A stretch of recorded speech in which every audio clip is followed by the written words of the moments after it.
आपण 4 वाजून गेलेत. आपण आपला नेहमीचा कार्यक्रम चालू करूया. मराठी भाषिक मंडळाच्या सिनियर फोरम तर्फे हा आपला ऑक्टोबर महिन्याचा कार्यक्रम आपण चालू करूया. या कार्यक्रमामध्ये आपल्या सर्व सभासदांचं स्वागत. आजचा जो आपला विषय आहे तो हार्ट हेल्थ फॉर सिनियर्स असा आहे. खरं म्हणजे सगळेच आजार वाईट असतात,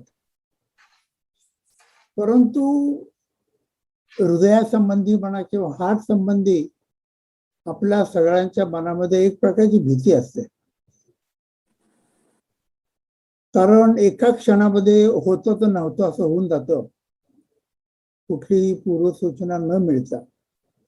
त्यामुळे आपल्या सर्वांच्याच मनामध्ये एक प्रकारची धडकी भरत असते नेहमी. आपल्याला अनेक प्रश्न मनामध्ये येतात, त्यांची उत्तरं लगेच मिळतातच असं नाही. तर ही सगळी उत्तरं जास्तीत जास्त प्रमाणात आपल्या सगळ्यांना मिळावीत म्हणून आपल्यापैकी सगळ्यांना माहितीच आहेत डॉक्टर अशोक वार्देकर. ते त्यांच्याकडे जो प्रचंड ज्ञानाचा साठा आहे त्यातला काही भाग आपल्याला ते उलगडून सांगणार आहेत.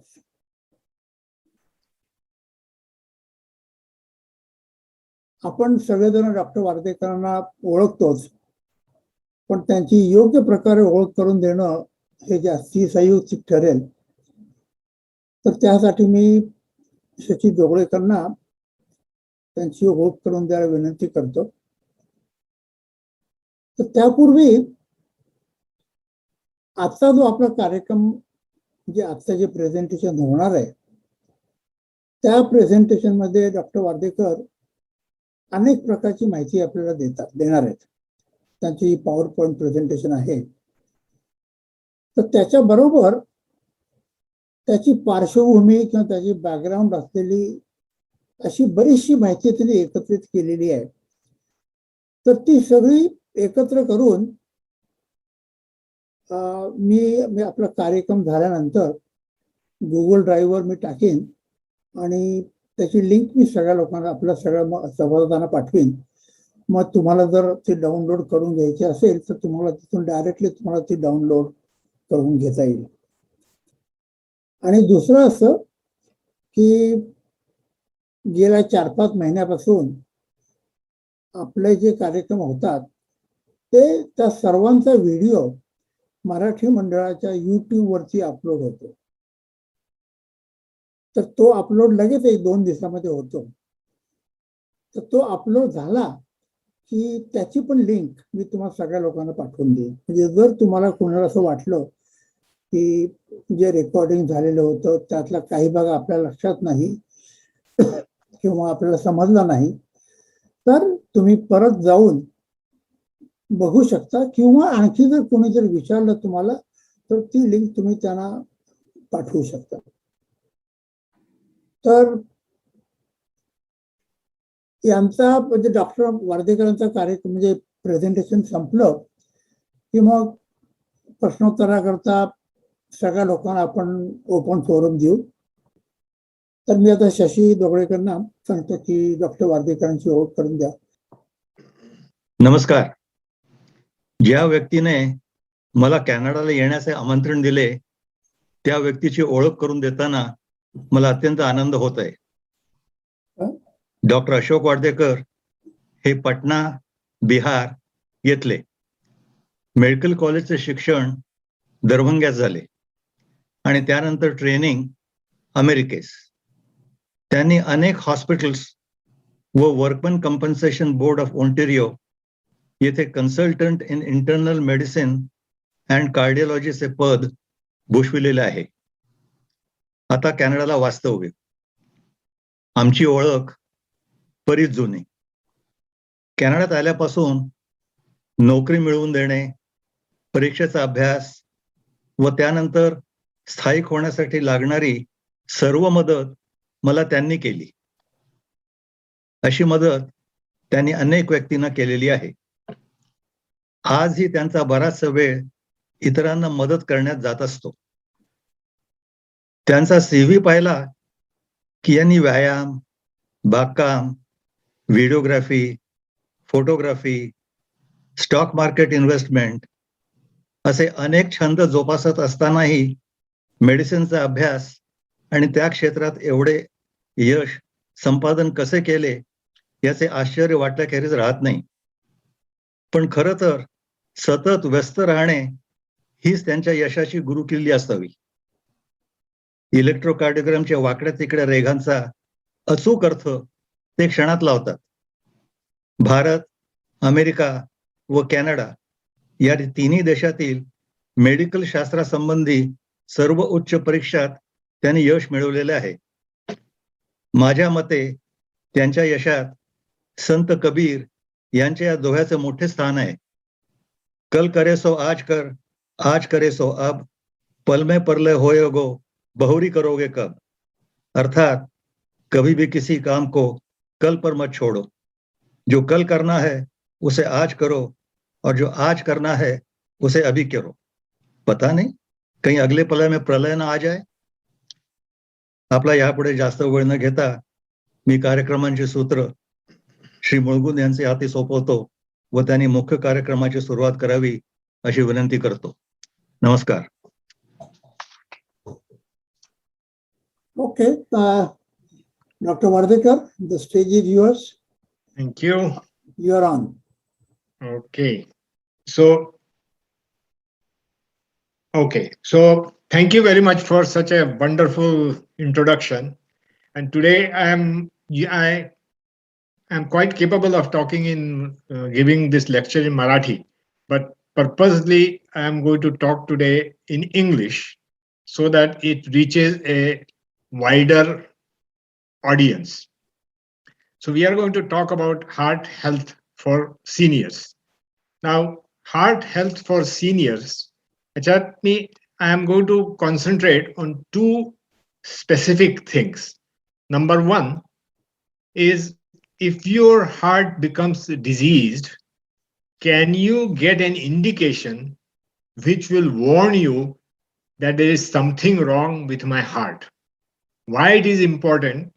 Because if you have that warning and you heed that warning, you might be able to take some proactive steps which will prevent you from getting serious consequences of that disease, because you have detected the problem right at the beginning and you can take some preventive measures to correct the problem or seek correct kind of help. So that is number one focus of the today's talk. Number two is the talk will focus upon the major part of one of the major killers in the present day and time is coronary artery disease. So out of all the heart disease, coronary artery disease comes at the top as the biggest killer. So I want you to have a knowledge of how you can prevent getting this coronary artery disease, what precautions you can take to prevent you from getting this coronary artery disease. And number two, that you should be also able to categorize what is your present risk of getting a heart attack in the following 10 years time. Can that be done without going to the doctor? Very well so. So that will be the main focus of talk today. Just to go over a few things, if you want to know what is a diseased heart, it is always a good idea to know what is the normal heart. If you know the normal heart, then when it becomes abnormal, you know that something has gone wrong with it. So everyone is, I'm not going to spend too much of time. Everyone is aware that the blood is brought to the right upper chamber of the heart, which is called the right atrium, through the two vena cavas, the superior vena cava draining from the top of the from the head portion, and the inferior vena cava bringing it from the leg portion, and all the blood comes into the right atrium. From there, it is pumped into the right ventricle, and from there it is pumped through the pulmonary artery into the lungs for purification, and then it is brought down from the purified blood is brought into the left atrium, and from there it enters the left ventricle and then is pumped out through the large vessel called as aorta. At every junction, as you can see here, there is a valve which opens only in one direction. So the blood is allowed only to flow from the right atrium into the right ventricle, or from the right ventricle into the pulmonary artery, and so on and so forth. So these valves prevent any blood from going backward. They only allow blood to flow in one direction. So that is the overall functioning of a normal heart. The structure of the heart, basically heart is a muscle. What it is doing, I just told you that it pumps the blood, takes the blood, impure blood, and purifies it, and then pumps it to the rest of the body. So the main part of a pump is the muscle part. So if you look at the heart, it has got three layers. The outer layer is called as pericardium. The middle layer is the myocardium, which is the biggest layer. And the inner layer is called as endocardium. So that constitutes what the heart is. I have shown a diagram here. If you can see, it represents the coronary artery, a branch of the coronary artery, which goes from the epicardium or pericardium down towards the endocardium. So during the muscle contraction, this artery is constricted because the muscles are contracting. They press upon this artery, and there is hardly any flow going through the coronaries during ventricular systole, means when the heart is contracting. All the flow to the endocardium, the inner part of the heart and the inner portion, goes only in the diastole when the heart muscle is completely relaxed. That means it is not squeezing on that blood vessel and not constricting that blood vessel.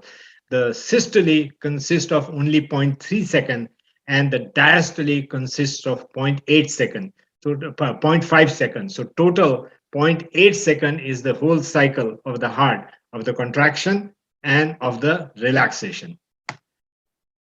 The blood supply to the heart, although the heart is supplying blood to everywhere, so it always becomes an enigma that there is so much of blood in the heart. Why does it need its own supply? The thing is that it is contained in that cavity, but from there the heart cannot bring out the nourishment and the oxygen. So it needs its own blood supply, and that is supplied by the two coronaries, one in the front, which is called as left coronary, which has two branches, circumflex and the LAD, and the right coronary artery. The left coronary artery supplies the front of the heart, and the right coronary artery supplies the back of the heart. The front of the heart is mostly constituted of the left ventricle. So that is how the general anatomy of the heart, and that is how the blood supply to the heart. And this is what I just now told you. The supply of blood comes from the epicardium towards the endocardium. So during diastole, it has to pass through these muscles. So during diastole, only the blood flow to the endocardium happens. To the epicardial surface, this surface, the blood supply also happens in systole as well as in diastole. So that constitutes the anatomy and the physiology of the heart. A little word about how heart supplies blood to the body. So you know that heart beats in a resting phase. The pulse rate is around 60 to 70 beats per minute. So if there is a 70 cc of blood pumped during each beat, so you can see 70 beats per minute multiplied by 70 cc. So 4,900 cc of blood is pumped out every minute. And that is what is the blood supply to your body. That is how the blood is supplied. So if the body starts doing more work and requires more blood supply, how it is going to be done? The heart has to do more work. And how does it do it? heart starts increasing its heart rate. So now, if it is pumping out 70 cc of blood on each contraction, and the heart rate has gone to 100, now the same heart is supplying 7 liters of blood, 7,000 cc of blood. So that is how heart copes with the requirement of your body by increasing either the stroke volume, that is how much blood it pumps out in each beat, or by heart rate. But the stroke volume increase is very little, because the amount of blood which the ventricle receives and pumps out, there is a limitation to it. It can pump out only about 55 to 75% of the blood what it has received. So in this cavity, if there is 100 cc of blood received from the upper chamber, the ventricle has received the blood, the purified blood. When it contracts, it doesn't completely become empty. There is a lot of residual blood which remains there. And because of that, the stroke volume increase is not the main contributor of the heart, the blood supply to the body. The heart rate is the main contributor to the body. And this word, remember this word, ejection fraction, is the amount of blood which the ventricle is able to squeeze out or throw out during each beat. And that is very important, because when we talk about the echocardiogram, this is the report which you get, your ejection fraction is so much and so much. And when that tells me that whether your heart is contracting very well or not. If it is not ejecting more than 55 to 75% of blood each stroke, that means there's something wrong. The muscle is not squeezing properly. The blood supply, the coronary blood supply, is very critical, because the amount of blood which the coronaries provide to the heart muscle, almost 80% of oxygen is taken out from it. So suppose there is a 100 cc of dissolved oxygen in that coronary flow, almost 80% of oxygen is extracted by the heart muscle. So it is very efficient in taking out the oxygen from whatever blood it is getting. So further increase in oxygen extraction cannot happen. But compared to that, a skeletal muscle extracts only 25% of blood, which is sent to the muscle. So when the leg muscle requires more blood, what it can do, it can increase the amount of oxygen which is extracting from the blood supply. But that mechanism is not available to the coronary, because almost 80% is extracted anyway, whether even at rest. So the only way the blood supply to the heart, if your heart is doing more work, when will you be doing more work? When your body is requiring more work. If you start walking or you start jogging, your body is doing more work, your body muscle will require more blood. And to supply that more blood, the heart rate has to be increased. When the heart rate is increased, heart is doing more work. And so the heart itself will need more supply. And that is done by increasing the volume of blood circulating through the coronary by coronary vasodilatation. Means the coronary starts getting bigger and bigger and bigger and bigger, and they can become 3 to 4 times their normal size, increasing the blood supply to the heart, so the heart can maintain the extra amount of work required to provide whatever is needed for your body. So this is a very, very important concept, and the work of the heart is basically dependent upon workload of the heart.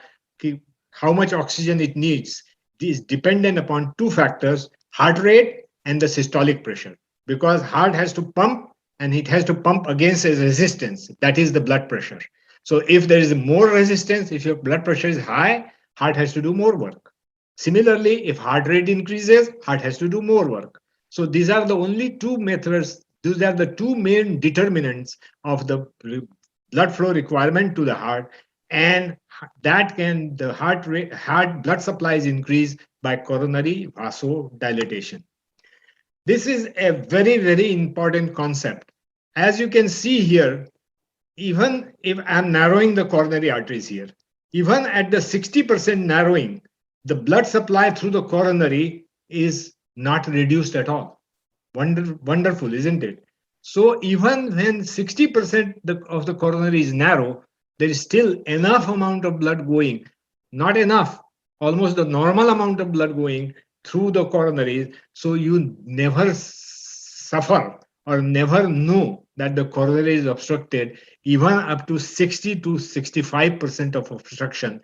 So only time when the coronary becomes more obstructed, that is, goes beyond 75% of obstruction, that's when the steepness of the drop in the blood supply through the coronaries starts happening. That's why many times people say, he was perfectly fine. He never had any problem. Suddenly, how he had a heart attack? Well, he will not had felt anything till he had 70% of occlusion. That is what it shows. Another thing which you see is the resting blood flow.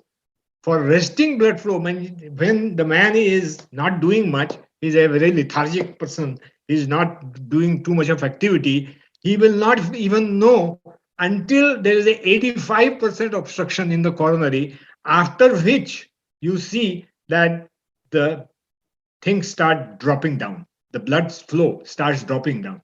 So up to 85% of narrowing, a normal sedentary person does not even know that he has heart problem. So these are some basic physiology which I wanted you people to know. Now, diseases of the heart can be decided or can be described as diseases from the structure point of view, disease affecting the pericardium, that is the outer layer, disease affecting the myocardium, disease affecting the endocardium, or disease affecting the valve structure, which can become narrow or may start leaking, or diseases of the vessels of the heart or electrical system of the heart. So structurally, any of these things can be, the diseases can be described under these headings, or the diseases can be described as what is causing the disease. Like if there's a lack of blood supply, we call it ischemic heart disease. If there is congenital malformation, means developmental problem, we call it congenital heart disease, or valvular heart disease, like in rheumatic people.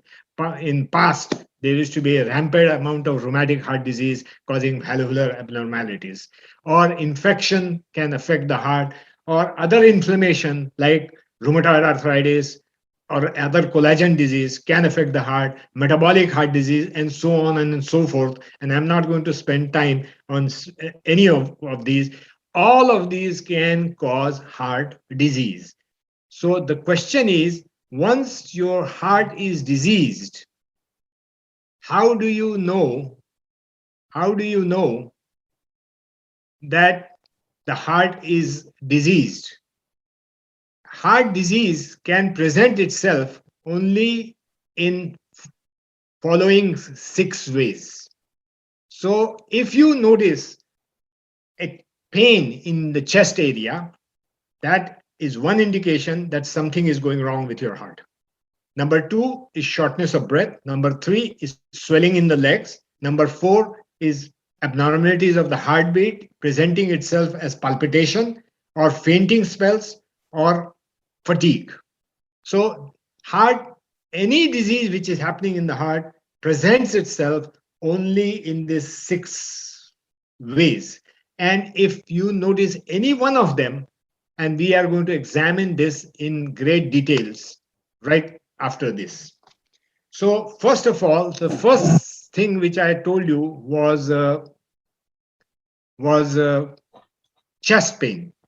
So anywhere when you have a pain, we always ask this question, where is the pain? If you say that the pain is in my leg, as a doctor, I'm not going to suspect that you are having a heart disease, because the pain is in the leg and it is not the area where the heart is present.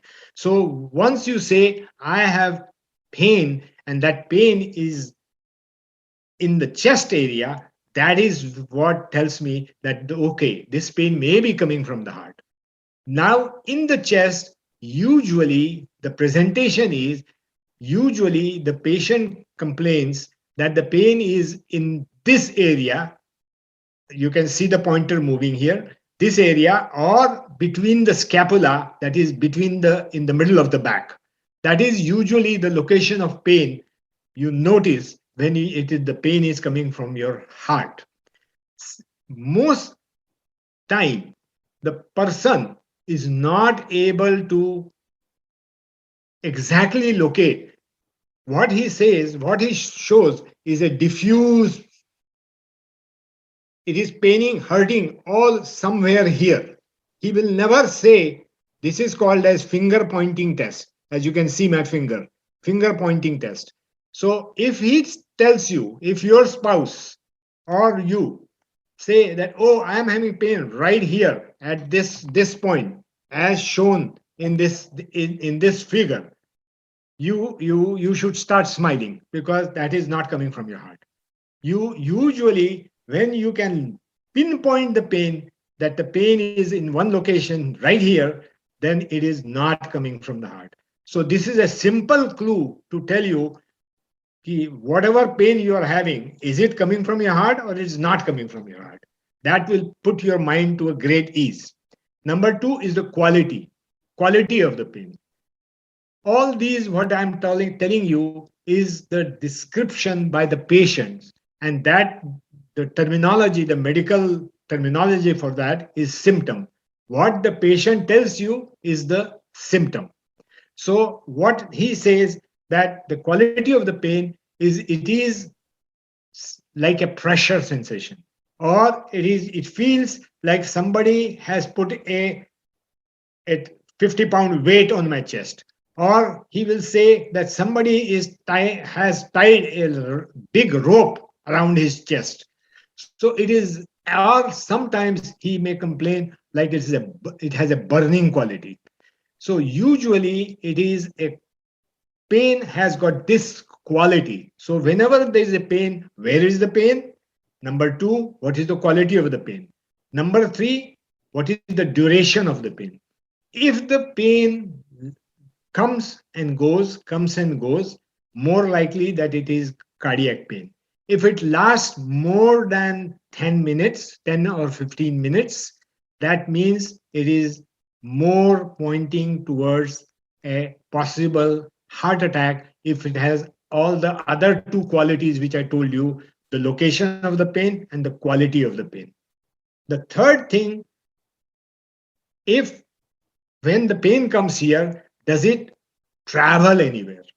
So as you can see in the side photograph here, the pain usually will start in the chest and will radiate or will go towards your neck or towards your jaw, towards this area, or it will go to the inner aspect of the left arm or inner aspect of the right arm or inner aspect of both arms. So there is a radiation. So now say I'm qualifying how you can say की मला जे दुखतंय ते heart पासून दुखतंय का? Is my pain related to my heart?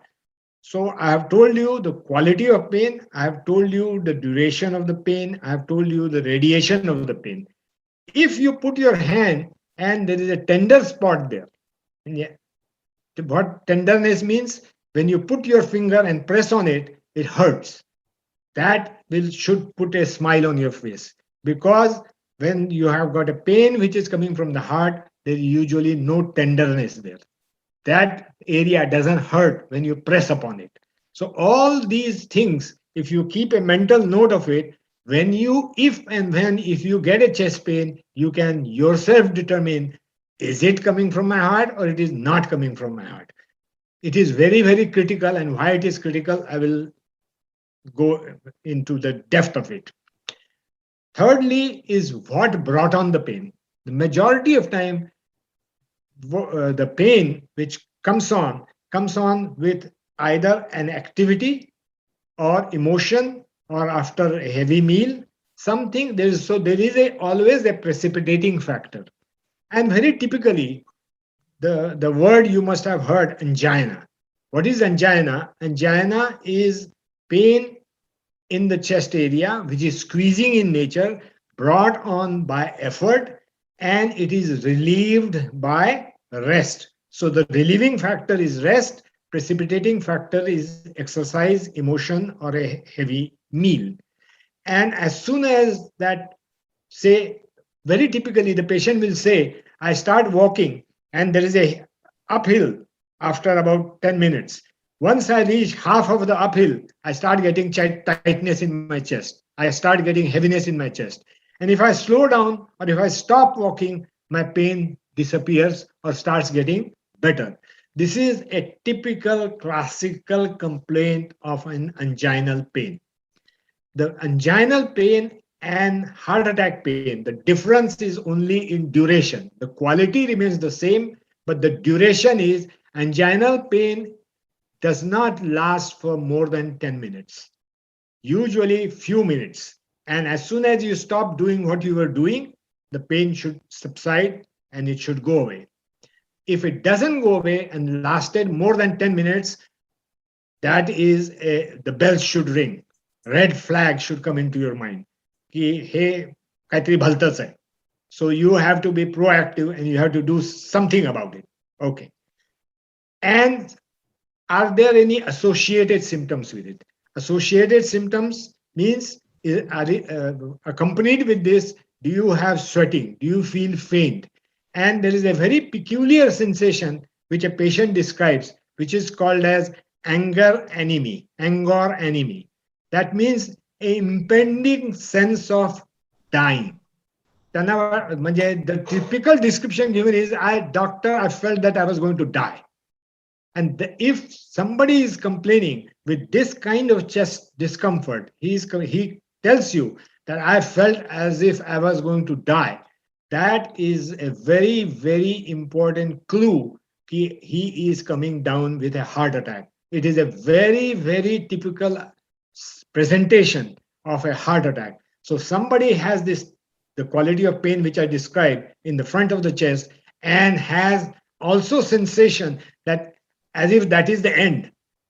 That should give you immediate clue to you or your wife that I have to act. This man is getting heart attack and I have to rush him to wherever I need to take the person to. We go to that in a second.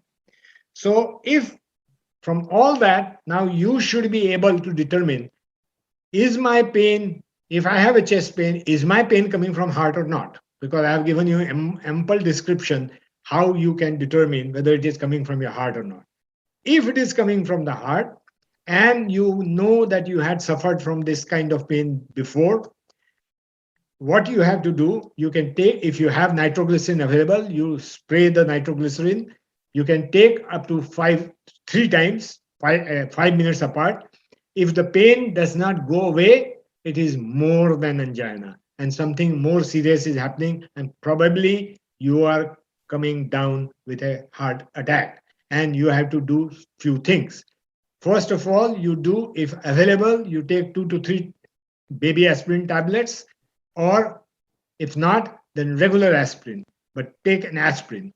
Second thing, do not waste your time calling your GP or going to a walk-in clinic, because you will be wasting time. You have to go to a hospital which can provide a immediate action that is called as coronary angiography and balloon angioplasty. Gone are the days when the inactivity was how we approached the patient with heart attack. Now we have to be very active, and since 2013, and which has completely become mature in 2015 in Ontario, there is a STEMI protocol, that is ST elevation myocardial infarction protocol, which is established in Ontario. And there are many centers, which I will give you a list of it, which provide this STEMI. And it is very important that once you reach that hospital, within 90 minutes, you should have balloon angioplasty to have your maximum benefit, that if the heart is not damaged, or if it had become ischemic, it still may become viable, and the damage may not be permanent, and the results are dramatically wonderful if you reach the hospital in time. Suppose you went to the wrong hospital where STEMI is not done, then you will be losing more time, because they will have to stabilize you, and then they will have to transfer you to a hospital where STEMI can be provided. So you have to remember that if you have this kind of chest pain and it has lasted more than 10 minutes, do not waste time. Nowadays, better to call 911, because they have STEMI protocol in place in Ontario. So the fastest way to getting the proper STEMI place is that. And once you call, when your spouse is calling, ask them that, do you follow the STEMI protocol? If they say yes, you are pretty safe, and you will have a fast arrival to the proper treatment. These are the hospitals which give you STEMI. So you can note which hospital is nearby to your place.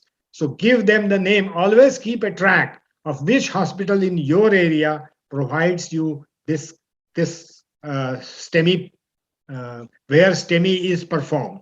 And if you keep this, and these slides are very important, because all these I have given their addresses and everything, so you know where you live, and from there you can know which STEMI hospital you should be going to. And if there is a delay in ambulance coming, it's better that somebody drives you to this place, because you will be saving time.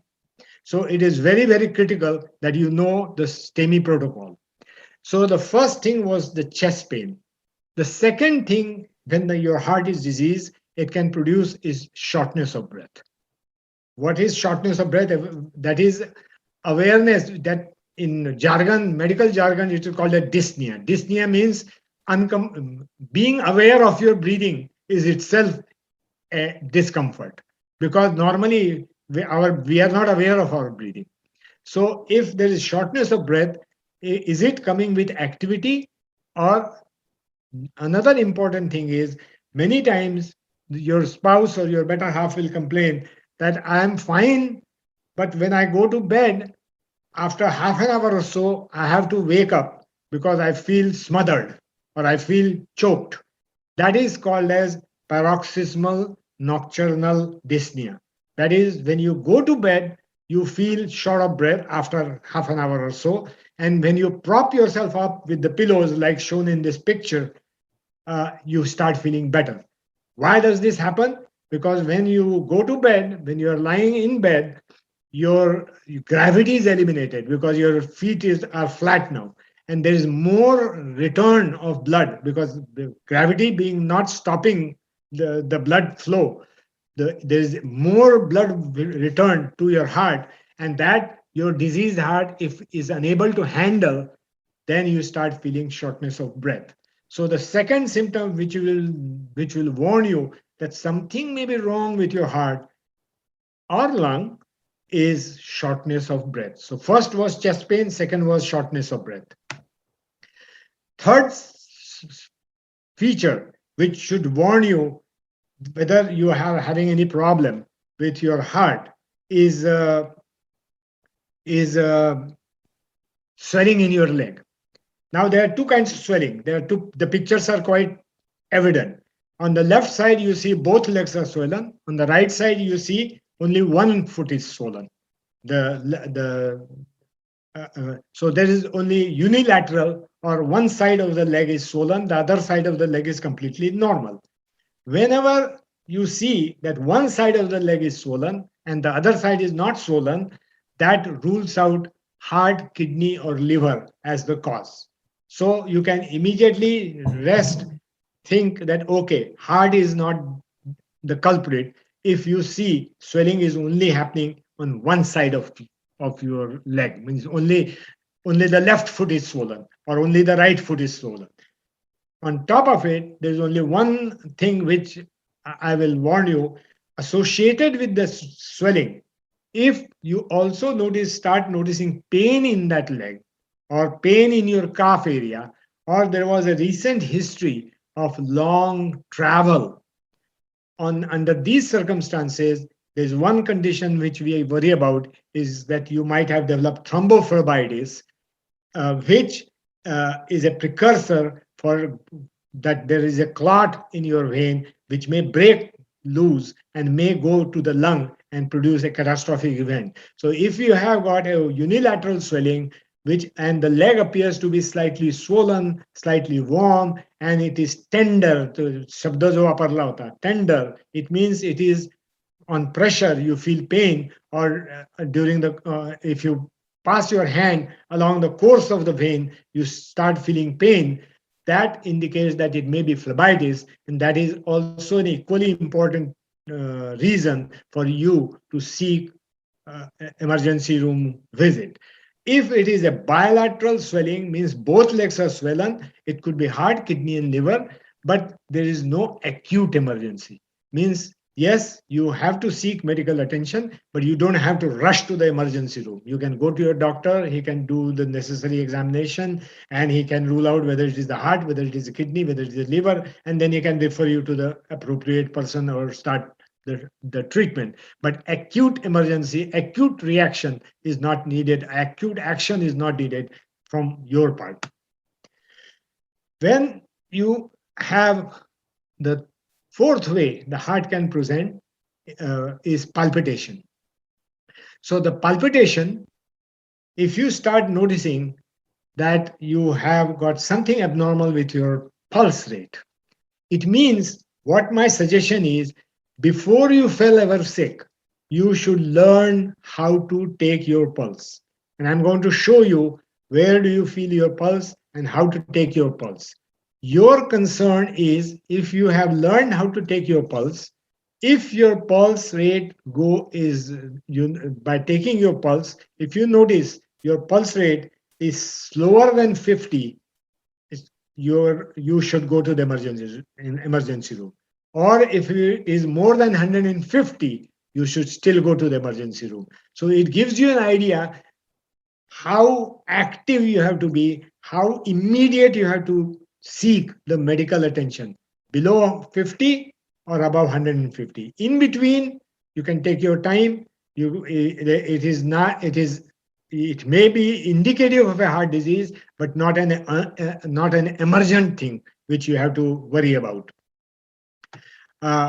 This is the way you should take your pulse. So if this is my hand, I'm facing my hand. So if I put my fingers towards the thumb side, so outer aspect of the thumb side, that is where you take your pulse, and that's exactly what I have shown. This is the area of the radial artery. That's where you take your pulse.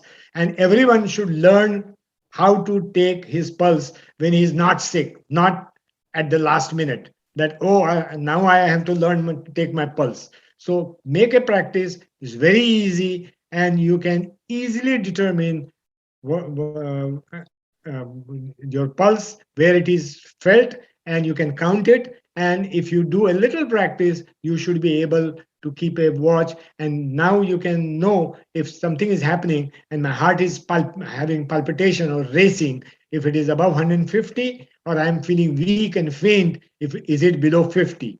All these two, you should rush to the emergency room. This is very romantic, and they always show it in the detective movies. They always take the pulse here and, he's dead.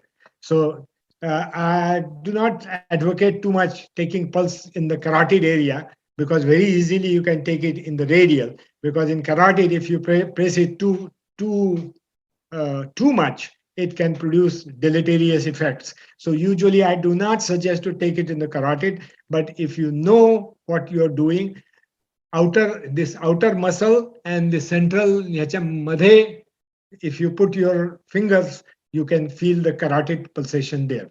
So you should do this. And in rhythm, I told you, red flag is if you are noticing heart rate less than 50 or more than 150. Or if you are noticing irregular heartbeat or extra heartbeat or skipped heartbeats, you should approach your doctor, but you do not have to rush to the emergency room, because it is not a life-threatening situation. These two can be a life-threatening situation.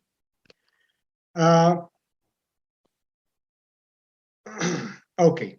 So so now I have already told you what produces heart disease, and when you have heart disease, how it manifests. It manifests as a chest pain, it manifests as shortness of breath, it manifests as palpitation or slowing or fast becoming pulse, it manifests as swelling in the leg. These are the way, if any of these are present, you should know that something is wrong, may be wrong with my heart, and you should seek medical attention. The most killer disease is the coronary artery disease. So we have to do, if we can prevent getting the coronary artery disease, the primary prevention is called as prevention of the onset of the disease. Manje, you did not have coronary artery, you did not have any manifestation of coronary heart disease, you never had a heart attack, you do not have any other problems, and you want to prevent it from happening. That is called as primary prevention. Secondary prevention, that you already have suffered from a heart attack, or you had undergone a coronary angioplasty, or you have undergone a bypass procedure. In those circumstances, you want to prevent a second heart attack from happening, or having to have a recurrence of the coronary obstruction. That is called as secondary prevention. Manje, disease has already happened. Now you don't want it to progress, or you do not want to have the recurrence. And third is primordial prevention, which is prevention of the risk factors itself.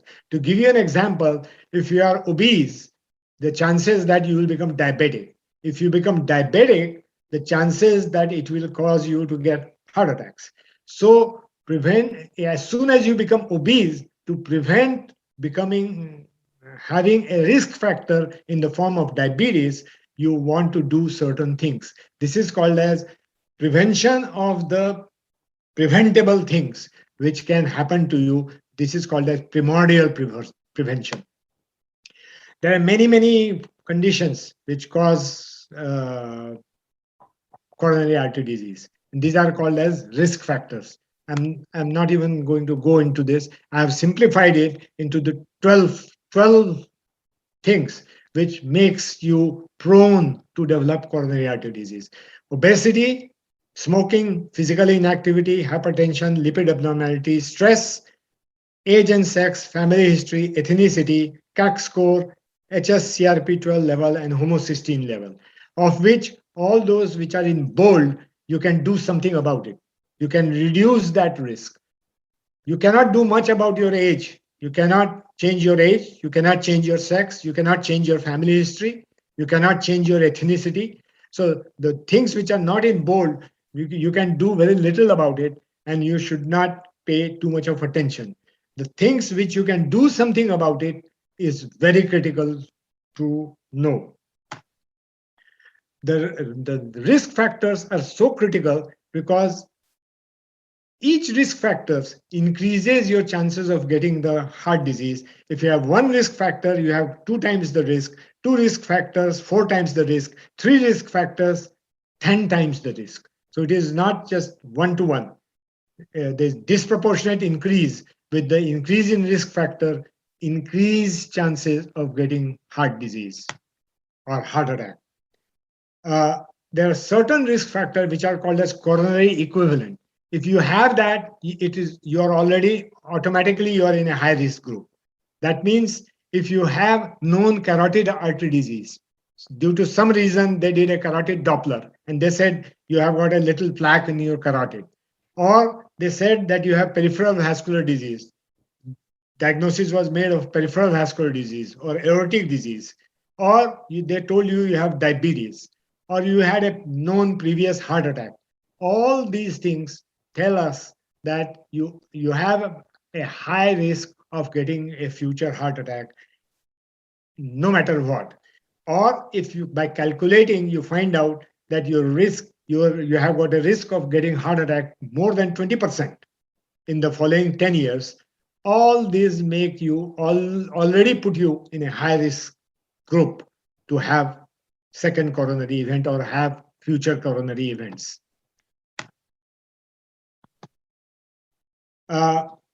the next risk factor about which we can do something about is obesity. And one of the measures of obesity is BMI. And very little time here, we can see that as the BMI is increasing, your risk of relative risk can double if your BMI is more than 29. So your risk has gone to 3.5 times. So the risk directly is proportional to your BMI levels. What is obese? Just for you to know, if you are above 25 to 29, you're overweight. If you're above 29, you're obese. Degree of obesity, morbid obesity, and all that, we are not going to go into detail. So you know that if your BMI is above 29.9, you are obese. And that means you have got one clear-cut risk factors, and that one you can work on to reduce your obesity. Second way to look at obesity is, even if your BMI is not high, very simple way is if you have got a beer belly.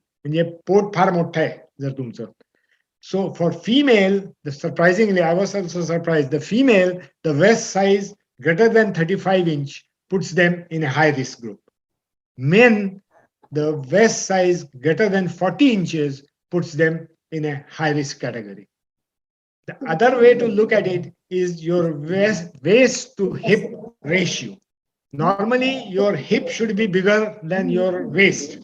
If your waist is bigger than your hip, you have a problem. And that is called as apple shape. So if you look like an apple, it means पोट तेवढंच मोठं आहे जेवढं तुमचं behind आहे. That is not a very good sign, not a very good thing. That is a risk factor.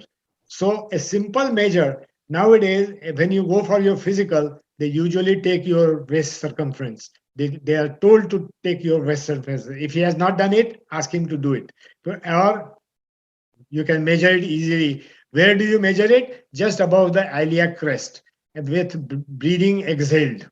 So that is how you measure it. And if the hip to waist ratio is more than 1, you are in problem. That is a risk factor. Smoking. I'm not going to spend too much of time. Everyone knows smoking causes heart disease, and it is one of the well-known major independent risk factor, smoking. Once you stop smoking, beauty is look at the 1 year and 5 year. 1 year, your heart risk is reduced by half. In 5 years, your heart risk falls to about half that of a smoker. And in 10 years, your risk of heart attack, same as someone who has never smoked. So this is a risk factor, which if you are indulging in, can be easily eliminated and dramatically reduces and can become completely normal within 10 years time.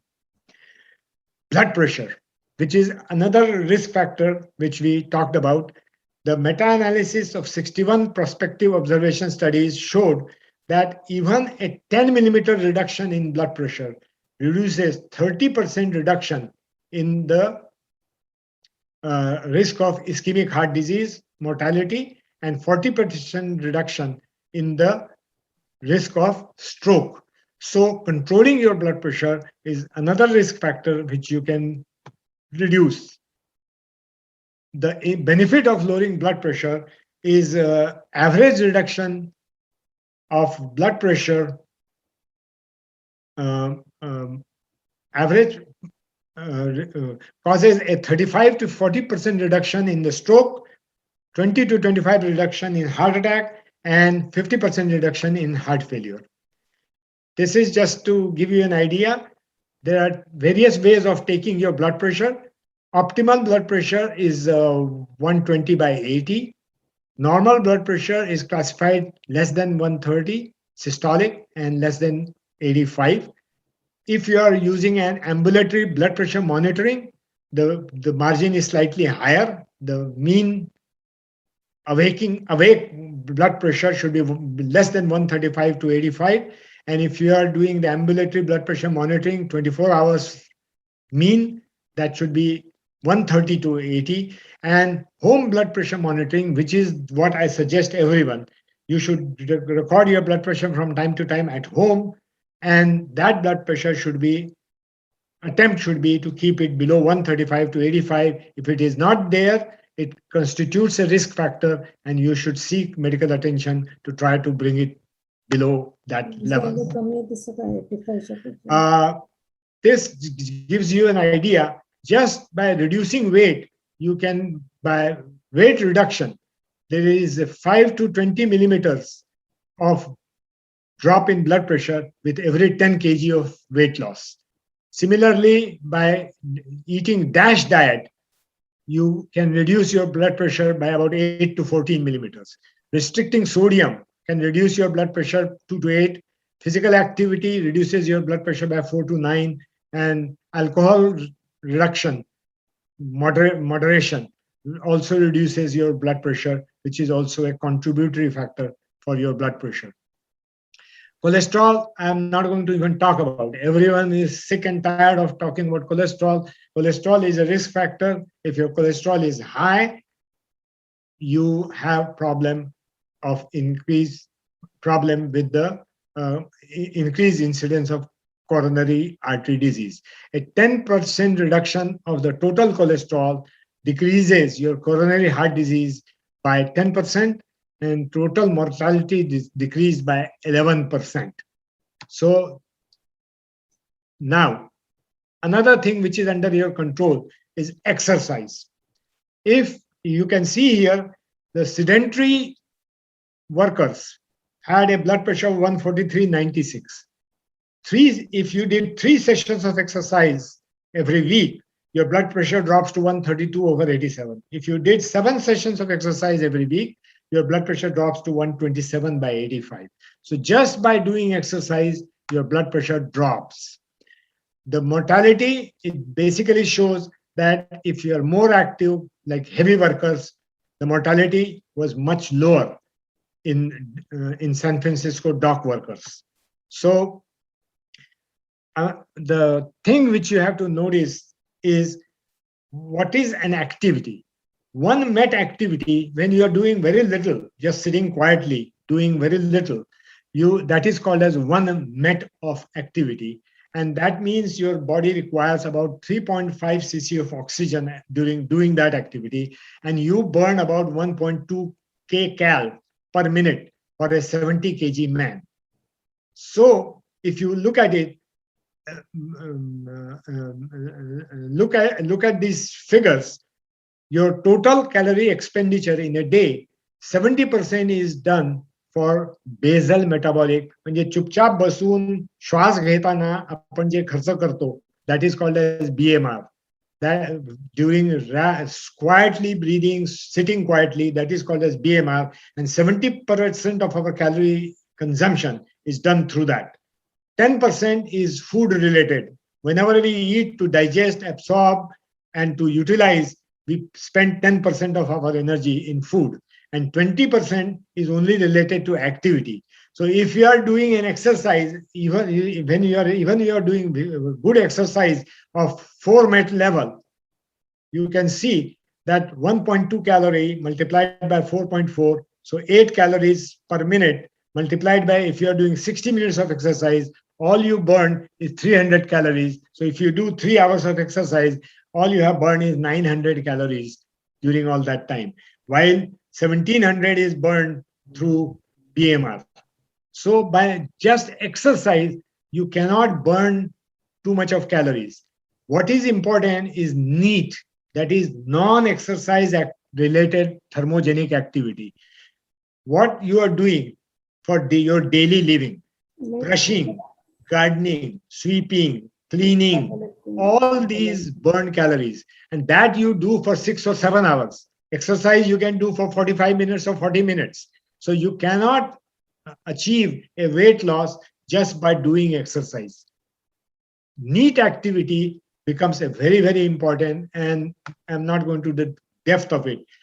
Current suggested activity level is, if you are doing moderate intensity activity, you should do at least 150 minutes of activity for cardiac protection in a week, and 2 days or 2 more sessions of muscle strengthening or muscle म्हणजे weight type of exercises for 2 sessions. If you are doing vigorous activity, then 75 minutes is good enough. So if you are pressed for time, do more vigorous. You can get away by 75 minutes. That is 25 minutes every day, 3 days a week should give you enough activity levels. When you do activity, your heart rate is going to increase. How much is safe for your heart rate to increase? How do you know that it is this activity which I'm doing? Am I exceeding the limits? Very simple formula. 220 minus age gives you your maximum heart rate. So if you are, like for example, if you look at a 50-year-old man, his maximum allowed heart rate is 170 beats. 220 minus 50. So it's 170 beats. And when he exercises, his heart rate should go to not more than 75%. So 85 to 145 beats per minute. That is what he should achieve to get a aerobic fitness. And if it is exceeding that, it means you are taking an extra risk. You may produce damage to yourself. So this is the range in which he should raise his blood pressure when he's doing exercise. And I have given you an example in a person who is 50 years old. So his maximum heartbeat is 170. He should minimum achieve 64% of his heart rate or maximum 76% of heart rate. So when he is exercising his heart rate, he should monitor his heart rate. That's why it is important to learn how to take your pulse. Or nowadays fancy, they have all these watches which tells you what your pulse rate is. So if you have one of them, that is fine. So you should keep your heart rate between 109 to 129 for a 50-year-old man doing moderate intensity exercise. But when you are doing vigorous intensity exercise, it can peak to 142 to 172. So I have given you certain parameters. This is about the NEAT app. This is about how you know how to calculate your BMR. These things are included there, but I'm not going to talk about it. If you are sedentary, I told you you are 1.2 times the BMR you are burning. Light activity 1.375 times the BMR, and so on and so forth. And I talked to you about NEAT. Past glory is not useful. I did a lot of exercise during my college days. That does not protect you now. The sport participation in your youth does not offer protection in the middle age unless activity is continued. So do not be fooled that I was very active at that time. Cholesterol, I've given you some figures. I'm not going to go over them. Basically, HDL should be above 40 and LDL should be depending upon. So I have given you these figures. I'm not going to go into the details of it. We have to be very careful as Asian, as you can see, whether you are in Canada, England, Singapore, South Africa, wherever. If you look at that yellow, which is Asians, our incidence of mortality from the heart attack is the highest of any other ethnic group. See, this is the white, this is the Chinese, this is the black, this is Malaysian, and we can see India. कुठेतरी पहिलं व्हायचं ना, तर इथेच आपण पहिले होतो. So this is very important. So the last portion which I want to cover is Framingham study, which was started in 1948 and it is still going on. And now the third generation is recruited in this. What it takes care of is it looks at your age, it looks at your HDL cholesterol, it looks at your total cholesterol, blood pressure, smoking history, and whether you have diabetes or not. On this basis, it calculates your heart risk.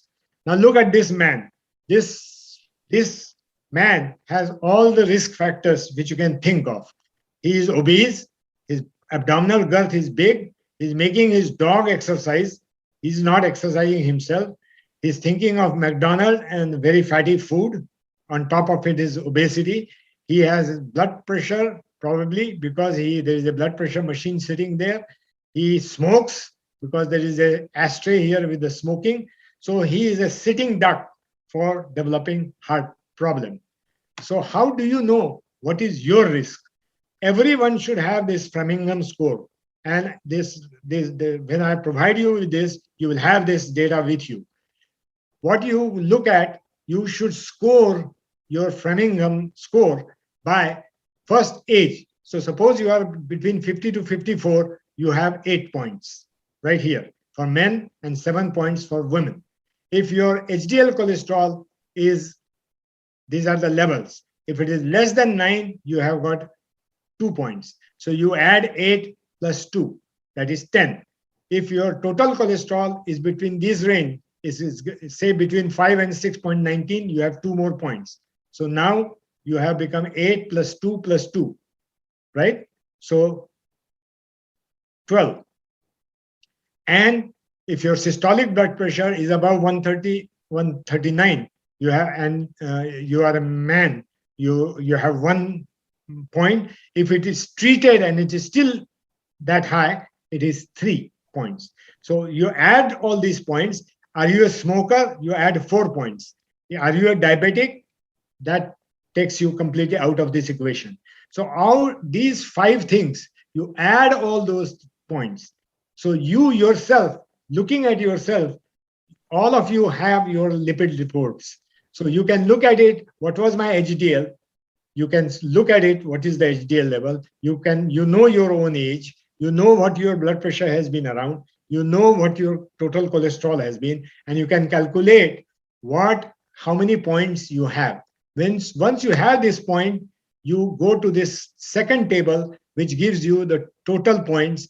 And if your total points goes above 10, you have got an intermediate risk of getting a heart attack that is between 10% to 19% chances of getting a heart attack in the following 10 years.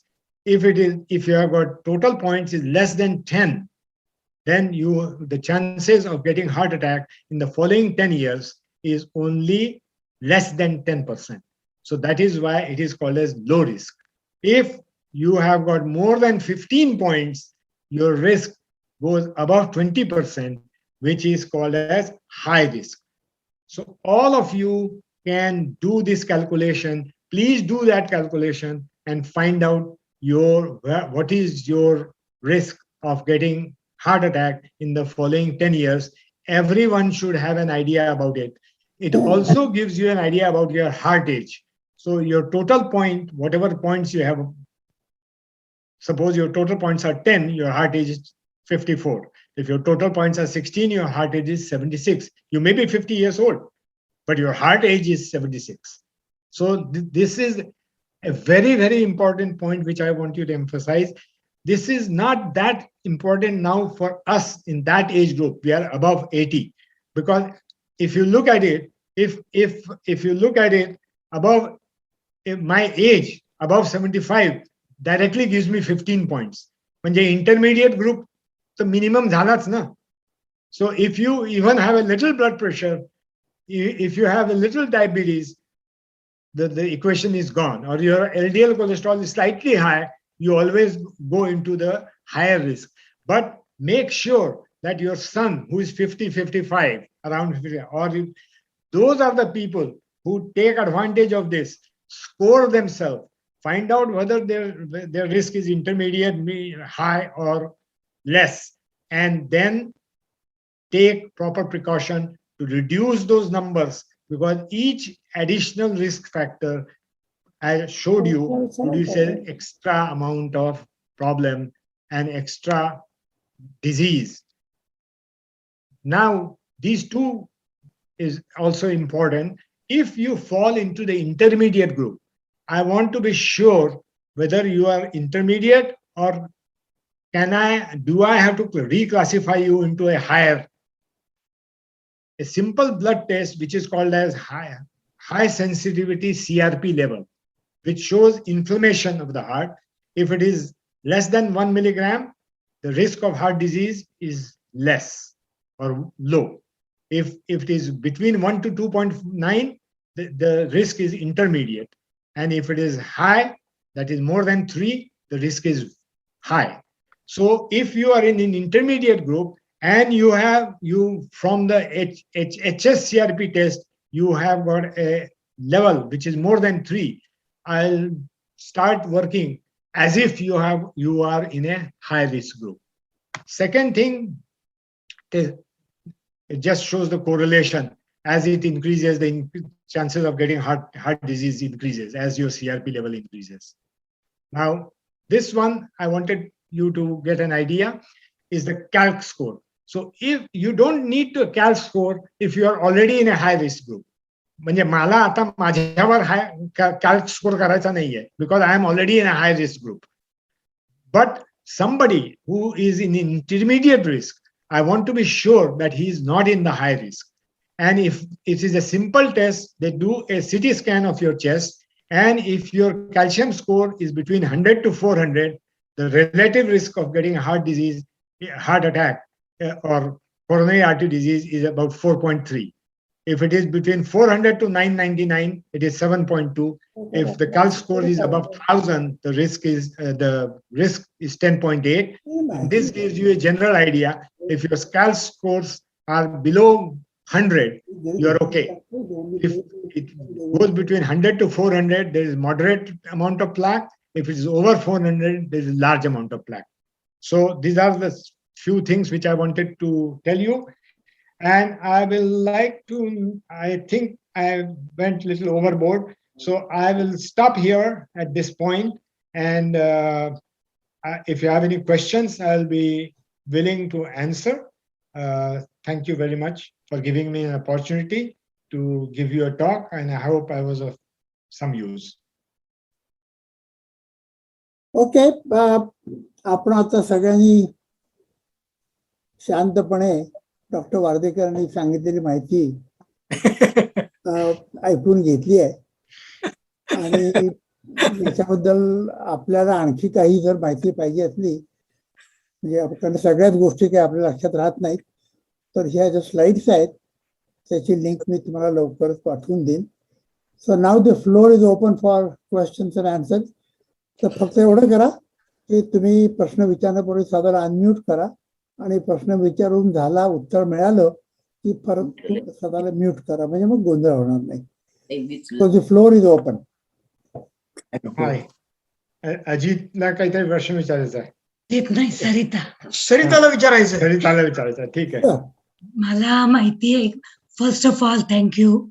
It's very information खूप छान होता. पण मला माझा प्रश्न असा आहे की is there any age limit for the heart attacks? म्हणजे साधारण माहिती, प्रॉब्लेम्स असले किंवा ड्रिंकिंग प्रॉब्लेम वगैरे वगैरे माहिती, तरी सुद्धा is there any age factor? If you looked at the Framingham score, that age itself tells you what is your risk score of getting a heart disease or a heart attack. By looking at your age, as your age increases, your Framingham score starts increasing. So that Framingham score itself answers your question. There are certain diseases which are common in older age. There are certain diseases which are common in younger age. जसं rheumatic heart disease वगैरे old age मध्ये एवढा होत नाही, तो childhood मध्ये होतो. किंवा congenital heart disease old age मध्ये मॅनिफेस्ट करत नाही, तो सुरुवातीपासूनच मॅनिफेस्ट करतो. So according to the disease changes, और pericarditis is a common disease, very common in younger individual. You are not immune to it, but usually does not notice that much. So there are certain diseases more prevalent in certain age, but chances of having heart disease directly is proportionate to your age, which the Framingham score shows you very correctly. Doctor Wardekar, विचाराचा हेतू असा होता असं मला वाटतंय की काही वेळा आपल्याला असं दिसून येतं की 40ल्या माणसाला हार्ट अटॅक आला, तर तो हे ते कशामुळे होतं? म्हणजे कारण if you look at him, if you had the honor of calculating his heart risk, probably he had many of the risk factors which were present, which made him suffer. म्हणजे त्याच्या एज प्रमाणे त्याला 8च मिळत असेल, but he may be morbidly obese, or he may be hypertensive, which he did not look after, or his cholesterol was sky high. So so all these factors, that's why all those risk factors come into the play and giving you that score. That is why it is very important for even those people, your younger person, 50, 55-year-old son, should pay more attention to this, because then he can calculate his risk score and take proper action if there are certain things off the mark. एक minute. Recently, it happened to one of our acquaintance. He died massive heart attack or तुम्ही म्हणतात cardiac arrest. What Yes. is that? What is massive heart attack or cardiac arrest? Okay. The There guy are- was healthy the way we saw it. Yes. None of the As I- factors were there. Didn't I show you the coronary artery obstruction and how much the blood supply comes down? Even up to 70% of obstruction, there is hardly any reduction in the blood flow. I showed you that graph. Yeah. So yeah, that means when he was perfectly feeling normal, everything he was doing and he was feeling normal, that does not mean that his coronaries were not obstructed. Only when it became critically obstructed, he developed a heart attack. Now there are three terminologies which I want you to know. One is angina, that means pain which comes with activity and subsides when you stop acting. Number two is the heart attack, that the pain comes at rest or it lasts longer than 10 minutes. And so that is called as a heart attack. Heart attack म्हणजे or त्यालाच myocardial infarction आपण म्हणतो. म्हणजे certain portion of the heart or certain portion of the heart muscle has actually died because it did not get blood supply enough to maintain its nutrition. ते सुरुवातीला थोडं कमी पडलं तर तो कुरकुर करतो. ते कुरकुर करतो म्हणजे तो अंजायना करतो, म्हणजे तुम्हाला चाललं की दुखू लागतं. पण ते सडनली जर तुमचा ब्लड सप्लाय बंद झाला ते मी आज कव्हर करणार होतो, पण मी वेळेमुळे ते तिकडे गेलो नाही. I was the second slot was only to explain all that. So the thing is, if there is a sudden obstruction of the coronary, certain portion of your heart does not get blood supply, it is completely deprived and that portion dies. To marto. And to mela, that is called as a heart attack. And third thing which we always say is heart failure. म्हणजे heart properly pump करत नाहीये, म्हणजे त्याचं काम बरोबर होत नाहीये, चालतंय पण आधीपेक्षा कमी चालतंय. That usually present itself with shortness of breath. म्हणजे तो जेवढा पंप करायला पाहिजे तेवढा पंप करत नाहीये, त्यामुळे लंगमध्ये जे ब्लड आहे आलेलं आहे ते तिथेच राहून जातं, ते पुढे जात नाही, सरकत नाही, म्हणून आपल्याला शॉर्टनेस ऑफ ब्रेथ होतो. कार्डियक अरेस्ट म्हणजे electrical failure of the heart जेव्हा होतो, म्हणजे हार्टची जेव्हा इलेक्ट्रिसिटी बंद होते ती, that is called as cardiac arrest. So any of this heart diseases can cause cardiac arrest. So heart attack आला की तुमचा इलेक्ट्रिकल हे शट ऑफ होऊ शकतो, कारण त्याला पण ब्लड सप्लाय मिळत नाही ना. जसं बॅटरी बंद इलेक्ट्रिसिटी जाते तुमच्या गाडीच्या मोटारीला, तर ते बॅटरी बंद पडली तर तुमची गाडी स्टार्ट नाही होणार ना, पंप किती चांगला असला तरी स्टार्ट होणार नाही. So same thing happens when you have a coronary attack.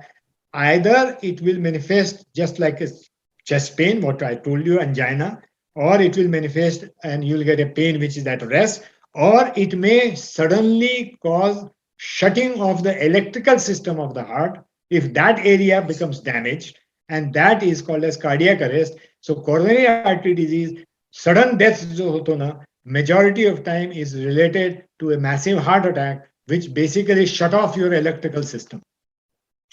Thank you. Manohar नाही विचारायचे काहीतरी. मनोहर, मला एक क्वेश्चन आहे doctor.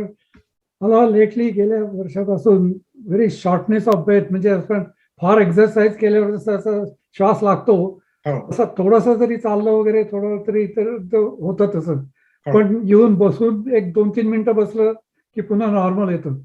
Is there anything worried? Well, I just now told you shortness of breath is one of the manifestation of heart disease. There might be something wrong with your heart.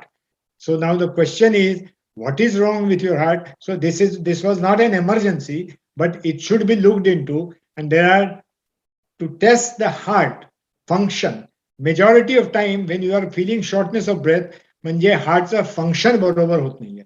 आणि function का बरोबर होत नाहीये हे बघण्यासाठी one of the simple test which they do is a non invasive test is called as echocardiogram. त्यांनी तुम्हाला तुमच्या हार्टचं स्ट्रक्चर आणि फंक्शनची इन्फॉर्मेशन मिळते. So it is a non invasive test. So they can do an echocardiogram and they can tell you if your heart is functioning properly or not. If it is functioning properly, then they have to look for the cause of shortness of breath somewhere else. But if it is not functioning properly, you will make that diagnosis by doing an echocardiogram. And then if the echocardiogram is abnormal, then they have to find out why it is abnormal, why the echocardiogram has become abnormal. त्याचे हजारो जे diseases आहेत त्याच्यापासून coronary artery disease may be also one of them. Then they will do certain other tests, which all these things I was going to cover in the next session, but because of time paucity, I stopped. So did I answer your question? Yeah, like you answered that one. So you should seek medical advice and you should get an echocardiogram done. No, I did. Like last year, I had all those tests and everything. Doctor said everything is normal. So you just Okay. said if everything is normal, then there is something else. Like what is that then? So Oh, okay. Then the second thing which the shortness of breath can come from is the lungs. So there are only two ways you can get short of breath. Either something wrong with the heart or something wrong with the lungs. So he has to first rule out the heart because that is the one of the most serious one and may have an acute catastrophic problem. So once he has ruled that out, then regarding this, you can give me a call and we can talk about it. okay, I'll do that. I was Yes. thinking of that. Yeah. Yeah. And by the way, your presentation was excellent. Like I couldn't like imagine like it was so deep and so detailed way you have explained that. I'm really amazed. Thank you Thank very you. much. Thank you. Thank you. Thank you very much. आणखी कोणाला प्रश्न आहेत? Many thanks. You are welcome. Okay, Sushila.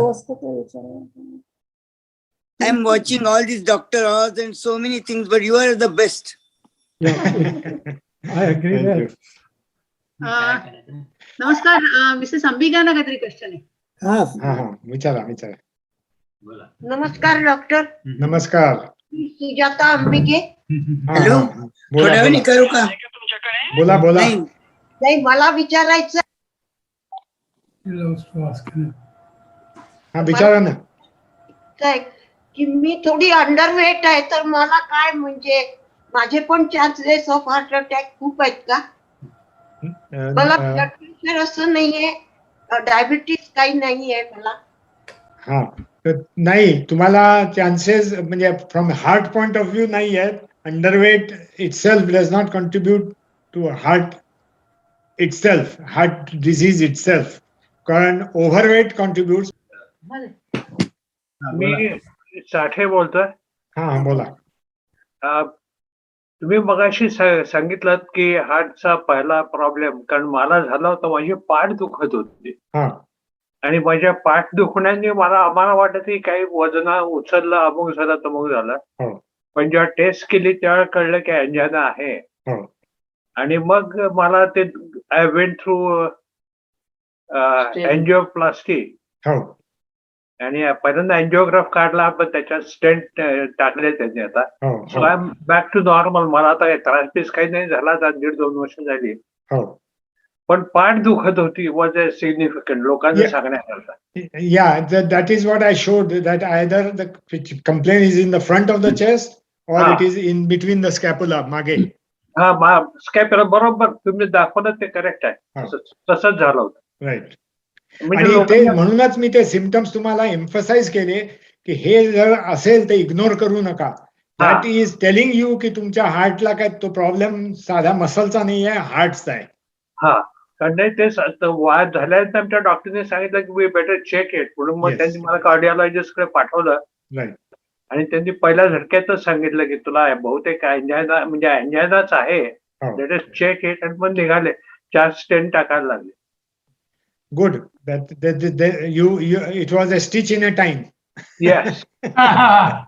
You dodged a bullet म्हणाला मला. Stitching time saves 9. नाही. Doctor वार्डेकर, तुम्ही okay.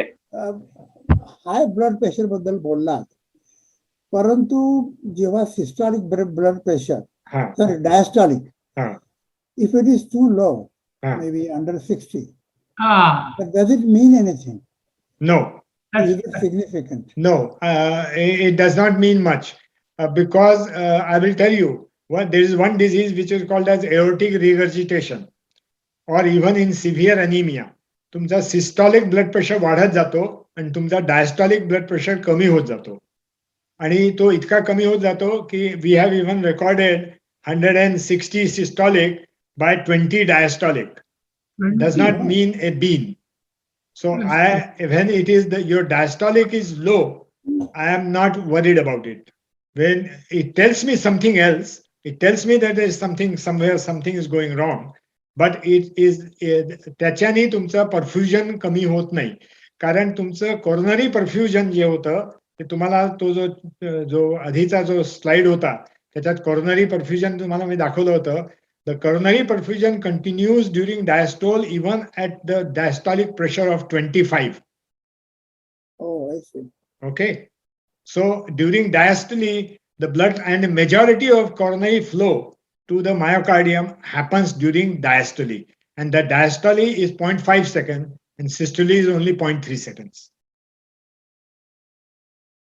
So I'm not worried about low diastolic. Yes, low systolic also causes problem if it goes below certain level. 100च्या खालती गेला की तुम्हाला थोडंसं डिझी वाटू लागू शकतो, किंवा you can feel when you get up quickly from the chair, you will तुम्हाला असं धरावंसं वाटतं कुठेतरी. So you feel unsteady when you suddenly get up.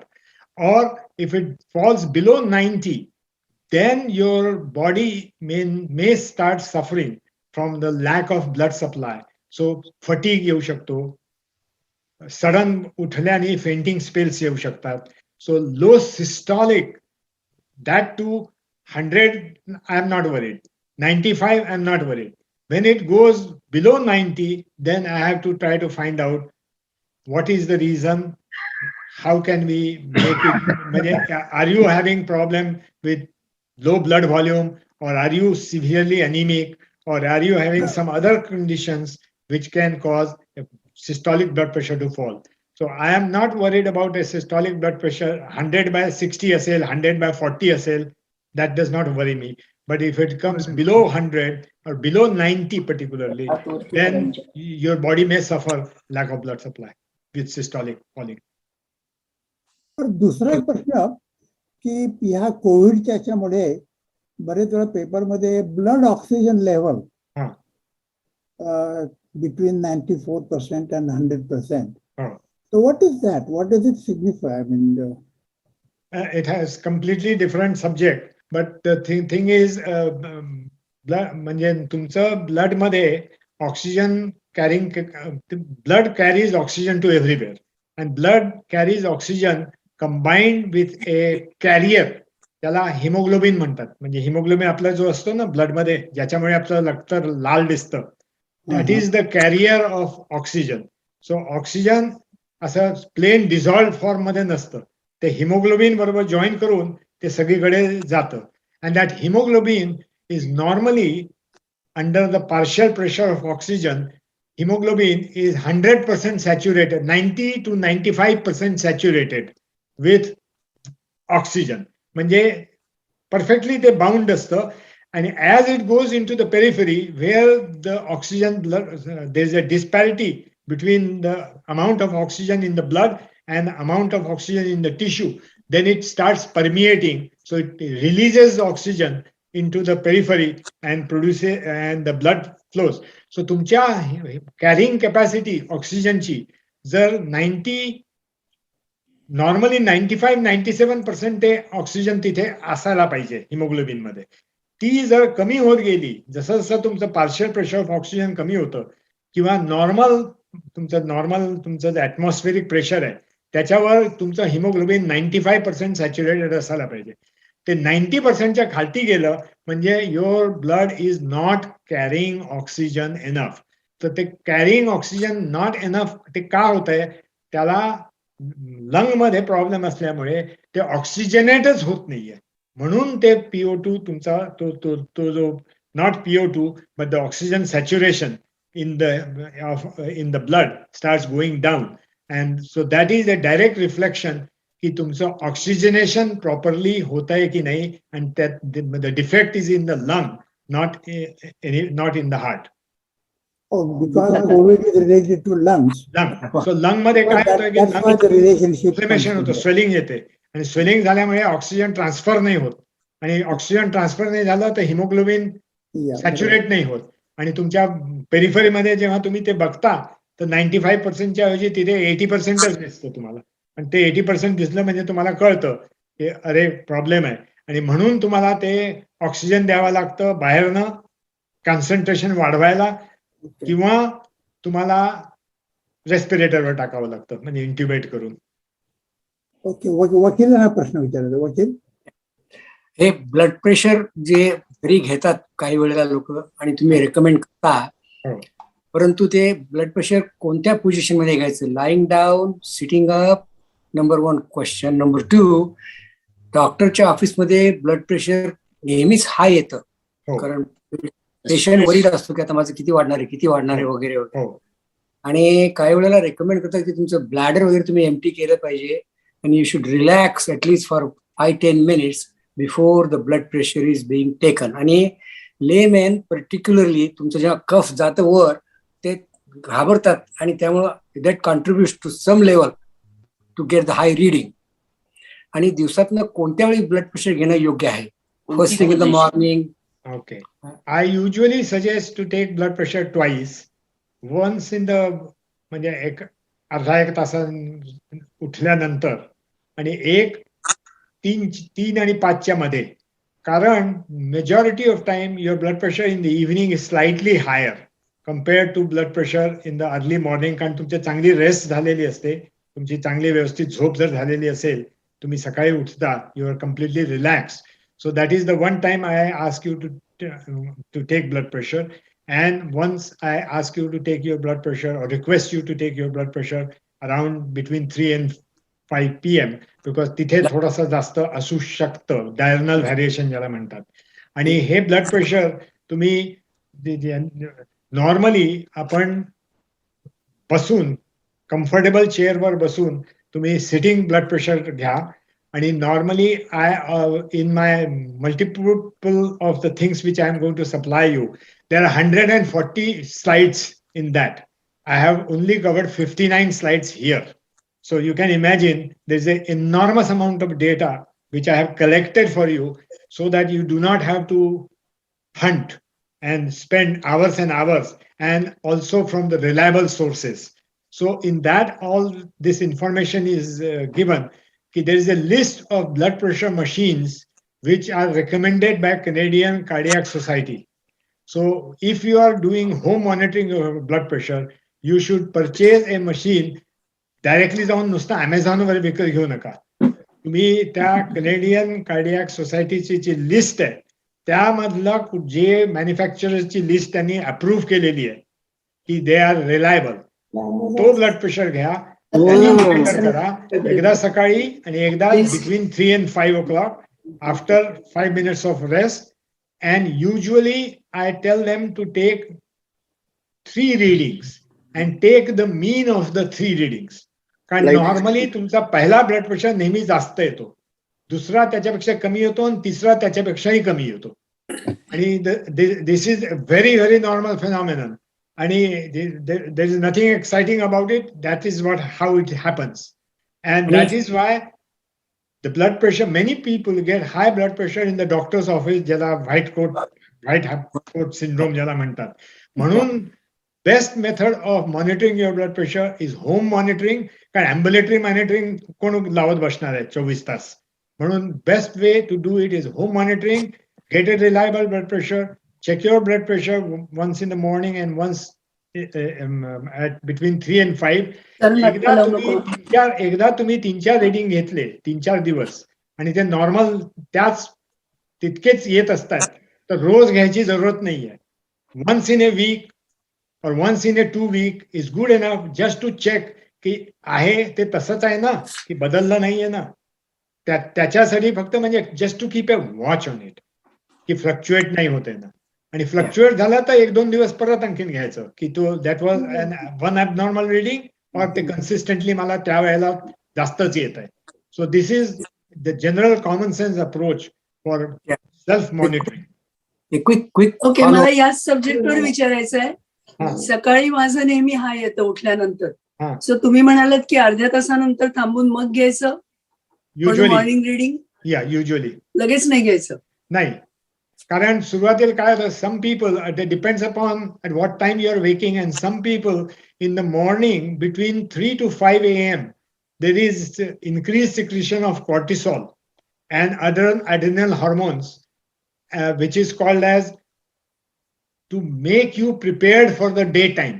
म्हणजे आपली तयारी करायची, बॉडीची तयारी करायला की आता युद्ध सुरू होणार आहे म्हणून त्याची तयारी करायला, म्हणजे तुम्ही जागृत होऊन ऍक्टिव्हिटी वगैरे वाढणार आहे तर तुमच्या बॉडीला प्रिपेअर करायला हे ॲड्रिनल हॉर्मोन्स आणि कॉर्टिसॉल हॉर्मोन्स हे सगळे सकाळी त्याचा एक स्पर्ट येतो आणि तो स्पर्ट येतो आणि त्याच्यामुळे some people you may get a slightly higher reading first thing in the morning when they take their blood pressure.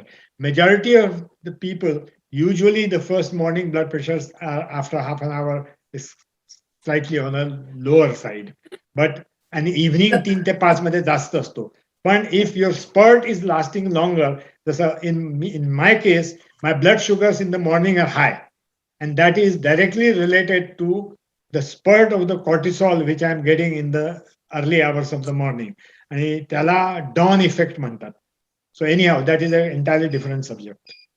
पण ते स्पर्ट आल्यामुळे त्यामुळे तुम्हाला जाग येऊ शकते सकाळी लवकर, म्हणजे त्याच्यामुळे जाग नाही येणार. तो स्पर्ट तुम्हाला प्रिपेअर करायलाच स्पर्ट असतो तो. It is a normal physiological phenomenon that it prepares you for day waking and day activity. तुम्ही कारण सगळं स्लो झालेलं असतं ना रात्री म्हणून. मध्ये 3 ते 5 तुम्ही म्हणता त्यावेळेला स्पर्ट येऊ शकतो, पण त्याच्या आधी पण येऊ शकतो.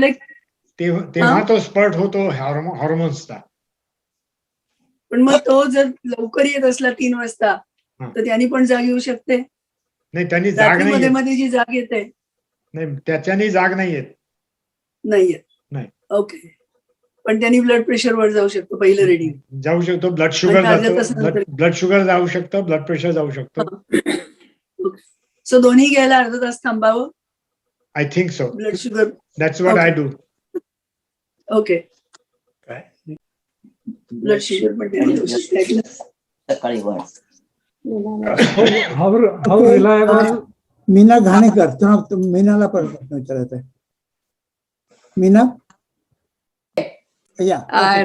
आपण मगाशी बोलत होतो की ब्लड प्रेशरमुळे जे डिझी वाटतं एकदम उठताना आणि हे करताना, पण ते आम्हाला असं सांगण्यात येतं की ब्लड प्रेशरच्या औषधाचा तो साईड इफेक्ट आहे. पण does that mean you should change the medication? If you are getting postural hypotension, म्हणजे ज्याला ह्याला पोस्चरल हायपोटेन्शन म्हणतात, म्हणजे सडनली एकदम उठलं की होतं किंवा खाली वाकलं की एकदम चक्कर येते, तर ते जर युजली हे जर पेशंट कंप्लेन करतो, then if I am the doctor, what I do, I take the blood pressure in the sitting position, I take the blood pressure in standing position immediately after standing, and after 5 minutes of stand, if I see a disparity, significant disparity, त्याच्यामुळे हा माणसाला dizziness होऊ शकतो. म्हणजे systolic तुमचं 140 आहे आणि तुम्ही उभे राहिलात, तुमचं systolic blood pressure drops to 100, you will definitely feel very dizzy or uncomfortable sensation. If that is the situation, I may have to change your medication to something which does not cause you postural dizziness, or I may have reduced your blood pressure little too much.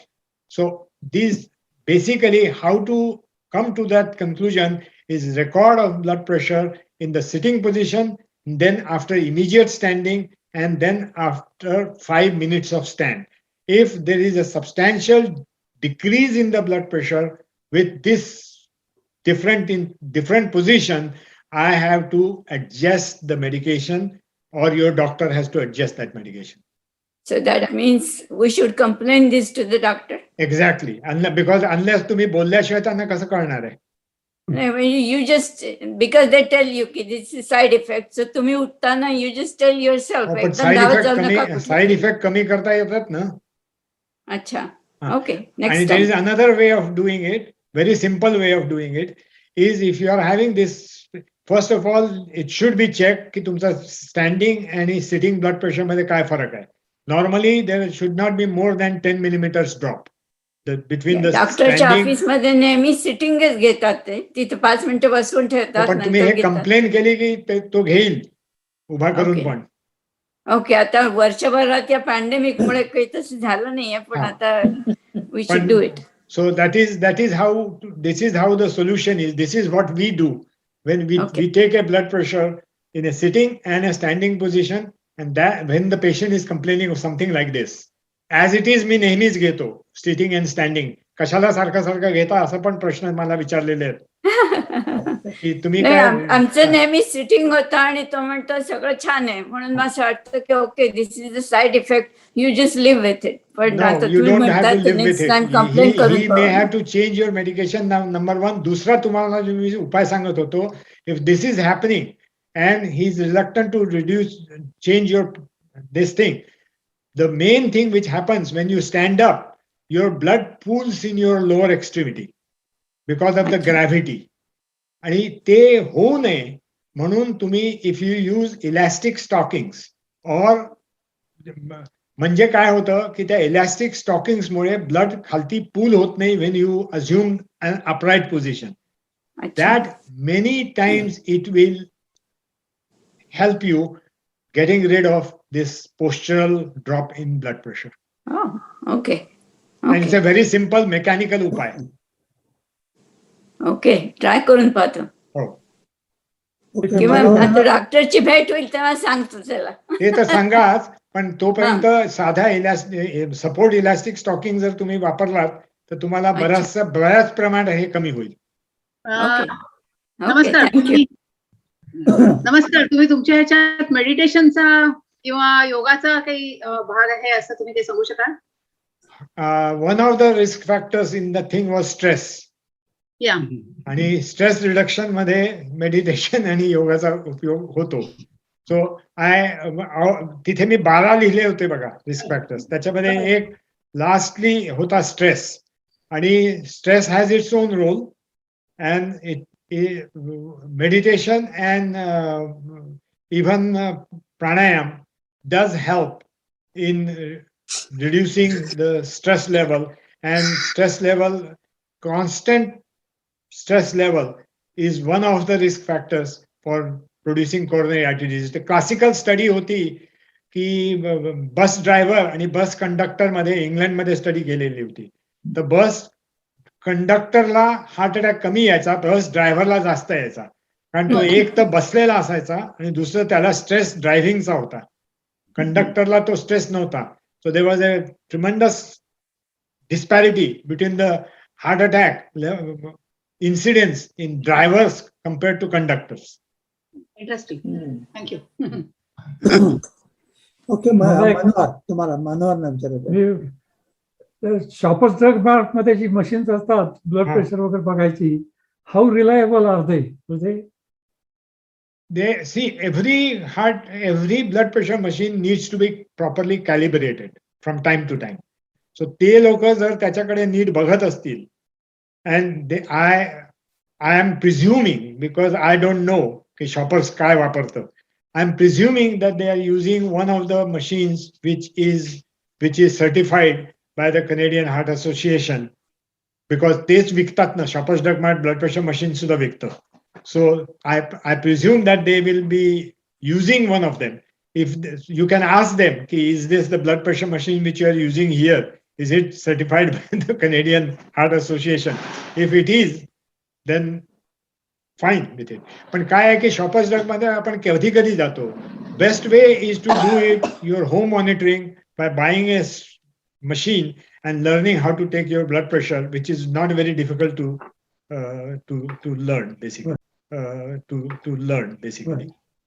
Thank you. Doctor मला एक प्रश्न विचारायचा आहे. मला याच विषयावर विचारायचं आहे. तुम्ही सर्टिफाईड मशीन्सची लिस्ट आता मुळगून पाठवतील त्याच्यामध्ये पाठवणार आहात का? हो. त्याच्यामध्ये येईल आम्हाला.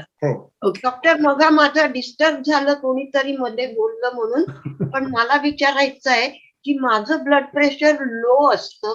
सो is it related to my weight, under weight, और is it something deformity in my blood pressure? Low म्हणजे किती लो असतं?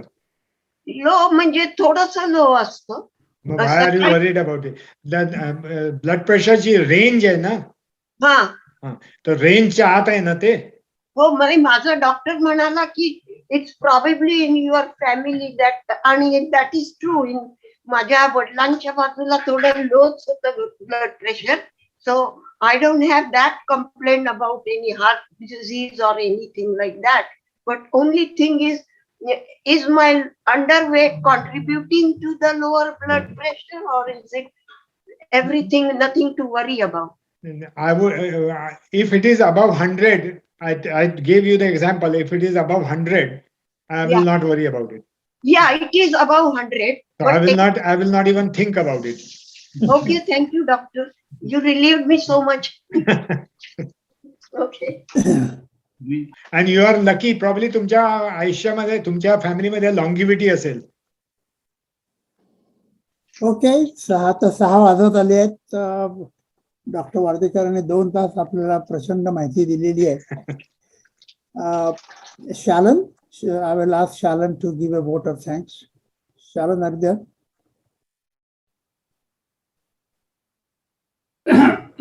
Namaskar. It is my great privilege to express our deep appreciation to Dr. Wardekar for today's excellent coverage on senior heart health. Most appropriate timing, I guess, for most of us. And I like the way, the analytical way and the process of your delivery of today's lecture, primarily to identify that coronary disease is the primary killer, and then how do we avoid, starting with the signals and warning with avoidance, and then carrying on to prevention, and basically walking us through that whole process was really excellent. We enjoyed it, but retention is going to be our challenge. So hopefully when you send us that link or your presentation, we will be able to at least go back and check. Today, I actually checked your presentation from April 2016. And I said, oh, there are a few things I saw then that I see today, like the Framingham study. But then nice thing about it was I was able to go back and check and then reassess my ability to go back and take a look at it. This is a time when we all, as everybody says, worry about heart health, and we really appreciate your generosity of sharing your knowledge, your experience, and your kindness for all our community, which is really truly appreciated. Thank you very much, Dr. Wardekar. And आमच्या दिलची धडकन तुम्ही थोडीशी थांबवलीत आणि आमच्या दिलाला जरा दिलासा दिलात, म्हणून thank you very much. Thank you very much. मी मगाशी म्हटल्याप्रमाणे की हा विषय खूप मोठा आहे, तर पुढच्या महिन्यामध्ये पण जो आपला सेशन होणार आहे तो वार्देकर उरलेला जो भाग आता त्यांना या सेशनमध्ये कव्हर करता आला नाही त्याच्यावर आपल्याला ती माहिती देणार आहेत. म्हणजे cholesterol, artery clogging of arteries वगैरे. तर त्याची माहिती मी तुम्हाला नोव्हेंबरच्या सुरुवातीला देईनच मीटिंगची. तर our formal session is over. आणि तुम्हाला गप्पा वगैरे मारायचे असतील तर we'll leave the session open for a few minutes and they will close it.